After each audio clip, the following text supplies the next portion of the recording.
Hello guys, എല്ലാവർക്കും നമ്മളുടെ അടുത്ത വീഡിയോയിലേക്ക് സ്വാഗതം. സോ ഇന്നത്തെ നമ്മുടെ വീഡിയോ എന്ന് പറയുന്നത് ഒരു മൂകാംബിക ട്രാവൽ എക്സ്പീരിയൻസ് ആണ്. ലൈക്ക് എറണാകുളം ആലുവ ടു മൂകാംബിക നമ്മൾ എന്തായാലും ഫാമിലി ആയിട്ട് പോവുക. അപ്പം എന്നാ വിചാരിച്ചു എന്നാൽ ഇതൊരു ട്രാവൽ ഒരു ചെറിയ വ്ളോഗാക്കി നമ്മളുടെ എക്സ്പീരിയൻസ് എങ്ങനെയാണ് travelling from Aluva to Mookambika, എന്തൊക്കെയാണ് നമ്മൾ കൺസിഡർ ചെയ്ത്, എന്തൊക്കെയാണ് എങ്ങനെയാണ് ട്രാവൽ ബുക്ക് ചെയ്തത്, അതൊക്കെ ജസ്റ്റ് ഒന്ന് നോക്കാന്ന്. സോ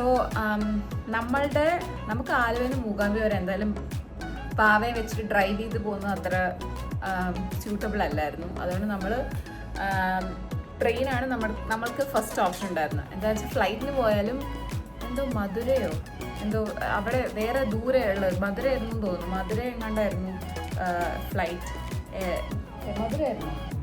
മധുരയായിരുന്നു ഇതുണ്ടായിരുന്നു എയർപോർട്ട്. മധുര ബാംഗ്ലൂർ. അത് ഭയങ്കര ഫ്ലൈറ്റ് എടുക്കുകയാണെങ്കിൽ ഇപ്പം ആലുവയിൽ നിന്ന് കൊച്ചിയിൽ നിന്ന് കയറി കഴിഞ്ഞാൽ വേറൊരു സ്ഥലത്ത് ഇറങ്ങിയിട്ട് പിന്നെ ഒരു കുറേ നേരം ഇതുണ്ടായിരുന്നു വെയിറ്റ് ടൈം. അപ്പം അതുകൊണ്ടായിരുന്നു അടുത്ത കണക്ഷൻ ഫ്ലൈറ്റ്. അപ്പോൾ അതൊന്നും നമുക്ക് ആകെ 10 മണിക്കൂറേ ഉള്ളൂ നമുക്ക് ട്രെയിനിൽ കയറി കഴിയാം. അപ്പോൾ 7 മണിക്കൂറൊക്കെ ലേ ഓവർ നിന്നിട്ട് വരുന്നത് അത്ര എന്താ പറയുക, നമുക്ക് കംഫർട്ടബിൾ ആണെന്ന് തോന്നിയില്ല. അതുകൊണ്ട് നമ്മൾ ട്രെയിന് പോകാമെന്ന് അങ്ങ് തീരുമാനിച്ചു. സോ ട്രെയിന് പോകാൻ തീരുമാനിച്ചിരിക്കുമ്പം ട്രെയിൻ ടിക്കറ്റ് നോക്കുമായിരുന്നു ഞാൻ ആക്ച്വലി നോക്കി തുടങ്ങിയത് കുറച്ച് ലേറ്റ് ആയിപ്പോയി. പോകുന്നതിന് ഒരു 3 ആഴ്ച മുന്നേ എന്തുവാണ് ഞാൻ ബുക്ക് ചെയ്തത്. അപ്പം എന്ത് പറ്റി, ടിക്കറ്റ് കിട്ടാൻ കുറച്ച് പാടായിരുന്നു. സോ നമ്മൾ നോക്കിയിരുന്ന ട്രെയിൻ ഗാന്ധിധാം പറഞ്ഞിട്ടുള്ള ഒരു ട്രെയിനായിരുന്നു. അതിനാണെങ്കിൽ ബൈന്ദൂർ സ്റ്റോപ്പ് ഉണ്ട്. സോ കൊല്ലൂർ മൂകാംബിക വരാനാണെങ്കിൽ ബൈന്ദൂർ റെയിൽവേ സ്റ്റേഷനാണ് നിയറസ്റ്റ് റെയിൽവേ സ്റ്റേഷൻ. സോ അവിടെ ഇറങ്ങിക്കഴിഞ്ഞാൽ നമുക്ക് കൊല്ലൂർ ബസ് സ്റ്റാൻഡിലേക്ക് അവിടെ ബൈന്ദൂർ റെയിൽവേ സ്റ്റേഷൻ അടുത്ത് തന്നെ ഒരു ബസ് സ്റ്റാൻഡും ടാക്സി സ്റ്റാൻഡും ഓട്ടോ സ്റ്റാൻഡൊക്കെ ഉണ്ട്. സോ അവിടെ ഇറങ്ങിക്കഴിഞ്ഞാൽ ഒരു കുറച്ച് നടന്നു കഴിഞ്ഞാൽ തന്നെ ബസ് സ്റ്റാൻഡിലേക്കൊക്കെ എത്താം. അവിടെ ടാക്സി, ഓട്ടോ, ബസ്സോ ഒക്കെ കിട്ടും. അവിടെ നിന്ന് കുറച്ച് നേരമേ ഉള്ളൂ ഇങ്ങോട്ട് വരാൻ. സോ അതായിരുന്നു നമ്മുടെ പ്ലാൻ.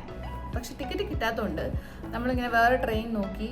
കിട്ടിയ ടിക്കറ്റ് ഉള്ള ട്രെയിൻ എന്ന് പറയുന്നത് എറണാകുളം ഗോവ പോകുന്ന മഡ്ഗോൺ എക്സ്പ്രസ് ആയിരുന്നു. അപ്പോൾ അതിനാണെങ്കിൽ സ്റ്റോപ്പ് ഉള്ളത് ഭട്കലിലാണ്. ഭട്കലിൽ നിന്ന് കൊല്ലൂരിലേക്ക് ഒരു 57 കിലോമീറ്റേഴ്സ് ദൂരമുണ്ട്. സോ നമ്മൾ പോരുന്ന വഴിക്ക് കുന്തപുര എന്ന് പറഞ്ഞിട്ടൊരു റെയിൽവേ സ്റ്റേഷനിൽ നിർത്തിയിട്ടുണ്ടായിരുന്നു.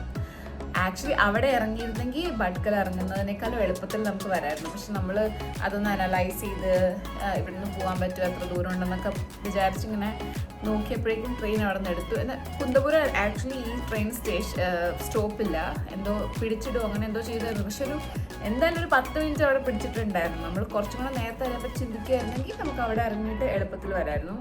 പക്ഷെ ഇത് നമ്മൾ എന്നിട്ട് ഒരു 9:15 ആയപ്പോഴേക്കും ഭട്കലെത്തി. അതാണെങ്കിൽ ഒരു കുട്ടി സ്റ്റേഷൻ. അവിടെ ടാക്സി, ബസ് സ്റ്റോപ്പ് ഉണ്ട്. കുറച്ചും കൂടെ മാറി കഴിഞ്ഞാൽ ബസ് സ്റ്റോപ്പ് ഉണ്ട്. പക്ഷെ ടാക്സി ഒന്നും കിട്ടാനില്ല. അപ്പോൾ നമ്മളുടെ ഓട്ടോ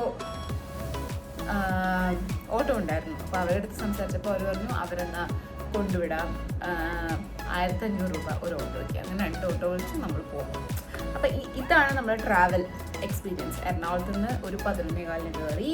എന്നിട്ട് നമ്മൾ വൈകുന്നേരം ഒക്കെ ഒരു 9 മണി വരെ ട്രെയിനിൽ സ്പെൻഡ് ചെയ്തു. സോ 2 ഫാമിലിയും നമ്മളും ബാവയും ഒക്കെ ഉണ്ടായിരുന്നു. അച്ഛനും അമ്മമാരൊക്കെ കുറേ ഫുഡും നമുക്ക് ഇടയ്ക്ക് കഴിക്കാനുള്ള സ്നാക്സും അങ്ങനത്തെ കുറേ സംഭവങ്ങളൊക്കെ കൊണ്ടുവന്നിട്ടുണ്ട്. അതുകൊണ്ട് ട്രെയിൻ ജേർണി അത്ര വിഷമമുള്ള കാര്യങ്ങളല്ലായിരുന്നു. നമ്മളെടുത്തത് സെക്കൻഡ് AC ആയിരുന്നു. അപ്പം സ്ലീപ്പർ. അപ്പം കിടന്ന് ഒക്കെ സുഖമായിട്ട് വരാൻ പറ്റുമായിരുന്നു. അപ്പോൾ ഇനി കുറച്ച് ട്രെയിൻ വീഡിയോസ് കണ്ടിട്ട് നിങ്ങൾ തിരിച്ചു വരും.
അപ്പം അങ്ങനെ നമ്മൾ ഭട്കലിന് ഓട്ടോയിൽ ഇവിടെ ഒരു 10:15 ആയപ്പോൾ വന്നു.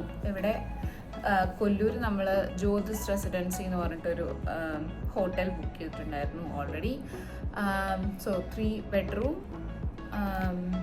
അപ്പോൾ വന്നപ്പോൾ തന്നെ നമ്മളുടെ ചെക്ക് ഇൻ പരിപാടികളൊക്കെ വേഗം ഇടപെടുന്ന കഴിഞ്ഞ് അങ്ങനെ രാത്രി ഒരു 10:30-11 മണിയായപ്പോഴേക്ക് നമ്മൾ ട്രെയിനിൽ നിന്ന് ഫുഡ് വെച്ചിട്ടുണ്ടായിരുന്നു. അതുകൊണ്ട് ഫുഡ് കഴിക്കാൻ വേണ്ടിയൊന്നും വന്നില്ല. രാത്രി വന്നിട്ട് അങ്ങനെ ആ രാത്രി കഴിഞ്ഞ് പിന്നെ ഇന്ന് രാവിലെ നമ്മളുടെ പ്ലാൻ അനുസരിച്ച് 7 മണിക്ക് അമ്പലത്തിൽ എത്തുക എന്നുള്ളതായിരുന്നു നമ്മുടെ പ്ലാൻ. പക്ഷെ നമ്മൾ എണീറ്റ് കുറച്ച് ലേറ്റായി.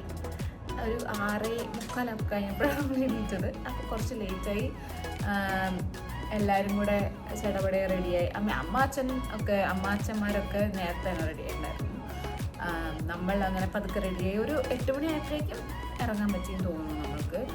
അത് കഴിഞ്ഞിട്ട് അമ്പലത്തിൽ പോയി. നല്ല തിരക്കായിരുന്നു. നമ്മൾ ഫുൾ ക്യൂ നിന്ന് തൊഴുതത് അകത്ത് കയറി. പക്ഷേ നമ്മൾ പകുതി വഴി ക്യൂ ഇങ്ങനെ പകുതി വഴി എത്തിയപ്പം അവിടെ സ്പെഷ്യൽ ക്യൂ ഉണ്ടായിരുന്നു. 100 രൂപ കൊടുത്തു കഴിഞ്ഞാൽ നമുക്ക് ഒരു ചെറിയ ഷോർട്ട് കട്ട് ക്യൂവിൽ കൂടെ പോകാൻ പറ്റും. ഗുരുവായൂരൊക്കെ നമുക്ക് സ്പെഷ്യൽ ക്യൂ ഉണ്ടല്ലോ അതുപോലെ. അപ്പോൾ നമ്മൾ ഫുൾ ക്യൂവും കഷ്ടപ്പെട്ട് തൊഴുത് കഴിഞ്ഞാൽ അതിനുള്ള ബലം കിട്ടുന്നതാണല്ലോ, അങ്ങനെ എന്തൊക്കെയാണ്. സോ കഷ്ടപ്പെട്ട് അകത്ത് തൊഴുത് അടിപൊളിയായി തൊഴുതിറങ്ങാൻ പറ്റി. വാവയും കുറച്ച് ചൂടുള്ളത് കാരണം കുറച്ച് അലമ്പൊന്നും ആയില്ല. പക്ഷെ ആ ചൂടിൻ്റെ വേർക്കുന്നൊക്കെ ഉണ്ടായിരുന്നു.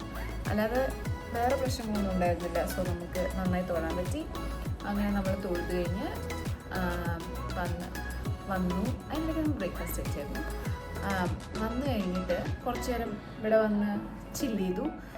റൂമിൽ വന്ന് ചില്ല് ചെയ്ത് വാവയുടെ ഡയപ്പറൊക്കെ മാറ്റി വാവേനെ ഒന്ന് സമാധാനപ്പെടുത്തി ഉറക്കിയിട്ട് ഞങ്ങൾ രണ്ടുപേരും പിന്നെ അമ്മയും കൂടെ ഞങ്ങൾ അന്നദാനത്തിന് പോയി. അതിന് മുന്നേ നമ്മളുടെ അമ്പലത്തിൽ പോയ കാര്യങ്ങൾ നിങ്ങൾ കണ്ടിട്ട് വരും.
അങ്ങനെ അമ്പലത്തിൽ നിന്ന് വന്നു കഴിഞ്ഞിട്ട് നമ്മൾ അന്നദാനം അപ്പോഴത്തേക്കും ഒരു 11-11:30 ആവാറായിരുന്നു. അപ്പോൾ നമ്മൾ വിചാരിച്ചു വന്നാൽ പിന്നെ അമ്പലത്തിൽ നിന്ന് അന്നദാനം കൂടെ കഴിച്ചിട്ട് അമ്പലം അടിപൊളിയല്ലേ. ആക്ച്വലി എനിക്ക് അമ്പലത്തിൽ പോകാൻ ഇഷ്ടം. കുറച്ച് സമാധാനം, അധികം ആൾക്കാരൊന്നും ഇല്ലാതെ കുറച്ച് പേര് മാത്രം അമ്പലത്തിൽ പോകാനാണ് ഇഷ്ടം. അങ്ങനെയുള്ള വൈബാണ് എനിക്കിഷ്ടം. സോ വലിയ വലിയ അമ്പലങ്ങളിൽ പോകാനുള്ള പ്രശ്നമല്ല. ഒരു വേറൊരു സംഭവം എന്താണെന്ന് വെച്ച് കഴിഞ്ഞാൽ കുറേ ആൾക്കാർ, കുറേ തിരക്ക്, എല്ലാവർക്കും ധൃതി. മറ്റേ അകത്തൊക്കെ ചെന്ന് കഴിഞ്ഞാൽ തന്നെ വേഗം പോട്ടെ നമ്മൾ വേഗം പറഞ്ഞു വിടുക. അങ്ങനെയൊക്കെ ഉള്ളതുകൊണ്ട് എനിക്ക് കുഞ്ഞു അമ്പലങ്ങളിൽ പോകാനാണ് പൊതുവെ ഇഷ്ടം. പക്ഷെ നല്ല വൈബായിരുന്നു. മറ്റേ പോസിറ്റീവ് അമ്പലങ്ങൾ എപ്പോഴും പോസിറ്റീവ് വൈബാണല്ലോ. അങ്ങനെ ശാന്തി, സമാധാനം, അടിപൊളിയായിരുന്നു. അപ്പം അമ്പലം കഴിഞ്ഞ് നമ്മളെത്തി. ഫുഡ് കഴിക്കാൻ പോയി. അടിപൊളി ഫുഡ്. ആകെ ഒരു പാത്രത്തിൽ ഇത്തിരി ചമ്മന്തി, ചോറ്, രസം പോലത്തെ ഒരു കറിയാന്ന് തോന്നുന്നു അത്, പിന്നെ സാമ്പാറുണ്ട്, പിന്നെ തൈര്, ലൈക്ക് മോരും വെള്ളം, അത് ഇത്രയാണ് നമുക്ക് തരുന്ന ഭക്ഷണം. അപ്പോൾ എല്ലാം കൂടി കൂട്ടി കുഴച്ചിട്ട് അടിപൊളി. അപ്പോൾ അത് സൂപ്പറായിരുന്നു. സൂപ്പർ എന്ന് പറഞ്ഞാൽ അടിപൊളിയായിരുന്നു. നമുക്ക് കുറേ കഴിച്ച ഫീലിംഗ് തോന്നില്ല കേട്ടോ. വയറ് നിറയും, പക്ഷെ ഒരു ഹെവി ആയിട്ടൊന്നും തോന്നില്ല. നല്ലായിരുന്നു. അത് കഴിഞ്ഞിട്ട് ഫുഡ് കഴിച്ച് കഴിയുമ്പം നമുക്ക് എപ്പോൾ വേണമെങ്കിലും വാങ്ങിക്കാം. നമ്മൾ ഫുഡ് കഴിച്ച് കഴിഞ്ഞിട്ട് പായസം, പരിപ്പ് പായസം ഉണ്ടായിരുന്നു. അത് പരിപ്പും ശർക്കരയൊക്കെ ഇട്ടുള്ള നല്ല മധുരമുള്ള നല്ല സൂപ്പർ പായസം. അങ്ങനെ അതും കഴിച്ച് നമ്മൾ അവിടെ നിന്ന് ഇറങ്ങി. ഇപ്പം നമ്മുടെ റൂമിൽ വന്ന് റെസ്റ്റ് ചെയ്യാണ്. അത് കഴിഞ്ഞ് നമുക്ക് വൈകുന്നേരം മുരുടേശ്വർ പോകാൻ പ്ലാനുണ്ട്. അപ്പം അതിന് പോകുന്നതിന് മുന്നേ ഒന്ന് കുറച്ച് നേരം ചില്ല് ചെയ്ത് റെസ്റ്റ് ചെയ്ത് ഉറങ്ങിയൊക്കെ എണീറ്റ് പയ്യെ സമാധാനമായി പോകാമെന്ന് വിചാരിച്ചു. അപ്പോൾ ഇവിടുന്ന് 1.5 മണിക്കൂറുണ്ട് മുരുടേശ്വർ. സോ നമ്മളിവിടെ ഇവിടുത്തെ ഹോട്ടൽ നമ്മുടെ ആൾക്കാരുടെ അടുത്ത് പറഞ്ഞിട്ടുണ്ടായിരുന്നു. അവർ ഇന്നലെ പറഞ്ഞിട്ടുണ്ടായിരുന്നു എങ്ങോട്ട് പോകണമെങ്കിൽ അവരോട് പറഞ്ഞാൽ മതി, അവർ എല്ലാം സെറ്റാക്കി തരാം. അപ്പോൾ നമ്മൾ രാവിലെ അവരുടെ അടുത്ത് നിന്ന് പറഞ്ഞായിരുന്നു 5 മണിയാകുമ്പോഴേക്കും. എന്താണെന്ന് വെച്ചാൽ വൈകുന്നേരം അവിടെ മുരുടേശ്വറിൽ ലൈറ്റ് ആൻഡ് സൗണ്ട് ഷോ ഉണ്ട്. അപ്പം ഉച്ചയ്ക്കൊക്കെ പോയി വെറുതെ വെയിൽ കൊണ്ട് കരിഞ്ഞ് മടുത്ത് പോകണ്ടല്ലോ എന്ന് ചോദിച്ചാൽ നമ്മൾ വിചാരിച്ചു വൈകുന്നേരം പോവാം. അപ്പോൾ ഈ ലൈറ്റ് ആൻഡ് സൗണ്ട് ഷോയും കൂടെ കണ്ടിട്ട് അവിടെ ഒരു അമ്പലമുണ്ട്. സോ 5 മണിക്ക് പോകണമെങ്കിൽ കുറച്ച് വെയിലൊക്കെ കുറയും. അപ്പോൾ നമുക്ക് പൈസ സമാധാനമായിട്ട് പോയി എല്ലാ സംഭവമൊക്കെ എൻജോയ് ചെയ്ത്. അവിടെ ഒരു ബീച്ചും ഉണ്ട് അടുത്ത്. സോ അറിയില്ല, നോക്കാം എന്തൊക്കെ ചെയ്യാൻ അവിടെ പോയിട്ട് എന്തൊക്കെ ചെയ്യുന്ന അറിയില്ല. സോ 5 മണിക്ക് നമ്മൾ എന്തായാലും മുരുടേശ്വറിലേക്ക് പോകും എന്നുള്ളതാണ് ഇപ്പോഴത്തെ പ്ലാൻ. അവിടെ പോയി എന്തൊക്കെ ചെയ്യുന്നത് നമുക്ക് കുറച്ച് കഴിയുമ്പം കാണാം. അപ്പോൾ നമ്മൾ ഒന്ന് റെസ്റ്റ് ചെയ്തിട്ട് വരാം. ഇനി മുരുടേശ്വർ പോകാൻ നേരത്ത് കാണാം. We don't need no education, no!